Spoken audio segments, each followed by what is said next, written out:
ریشم حیا کو جان بوجھ کر شاپنگ مال لے کر آتی ہے۔ جب زیان مال آتا ہے تو وہ کہتی ہے اچھا میں ایک کال سن کر آتی ہوں۔ زیان حیا کو دیکھتا ہے تو کہتا ہے 1 منٹ میری بات سن لو، ہم 5 منٹ بیٹھ کے بات نہیں کر سکتے؟ حیا کہتی ہے میں یہاں کسی کے ساتھ آئی ہوں، میں نہیں بیٹھ سکتی، لیکن وہ اسے مجبور کرتا ہے تو وہ بیٹھ جاتے ہیں۔ میمونہ جعفر کو کال کرتی ہے اور کہتی ہے حیا اور ریشم مال گئے تھے لیکن اب حیا نہیں مل رہی۔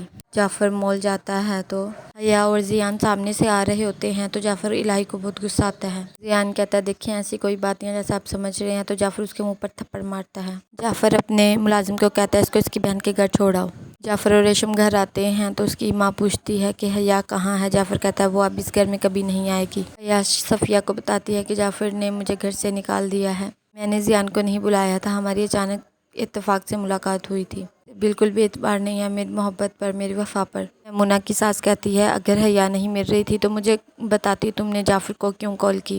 میمونہ کہتی ہے اس بے حیا لڑکی کے بارے میں ابھی بھی آپ فیور لے رہی ہیں۔ ریشم ابرار کو ساری بات بتاتی ہے حیا والی تو وہ دونوں بہت خوش ہوتے ہیں۔ میمونہ کی ملازمہ کہتی ہے میں تو بہت خوش ہوں آپ کے لیے کہ حیا یہاں سے چلی گئی ہے۔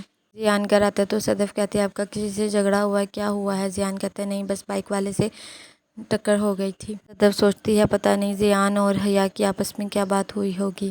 حیا بہت زیادہ روتی ہے تو صفیہ اسے حوصلہ دیتی ہے۔ رفیق کہتا ہے جعفر نے سمجھ کیا رکھا ہے، جب دل کرتا ہے نکال دیتا ہے گھر سے، اب وہ واپس نہیں جائے گی، میرا اس کا بھائی زندہ ہے، میں رکھ سکتا ہوں اسے۔ صفیہ کہتی ہے شادی شدہ بہن ہے، میں اسے گھر نہیں بٹھا سکتی۔ یہ سوچتی ہے کہ میں نے تو زیان کو صرف یہی کہا تھا کہ زندگی میں آگے بڑھ جاؤ، میں اپنی زندگی میں بہت خوش ہوں، میں نے تو ایسی کوئی بات بھی نہیں کی تھی۔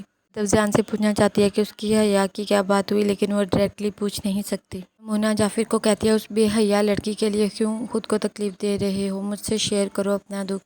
جعفر کہتا ہے مجھے کسی سے اپنا دکھ شیئر نہیں کرنا، میرا تو سامنا اپنے آپ سے ہے۔ میمونہ کی بہت انسلٹ کرتا ہے اور اسے کہتا ہے یہاں سے چلی جاؤ۔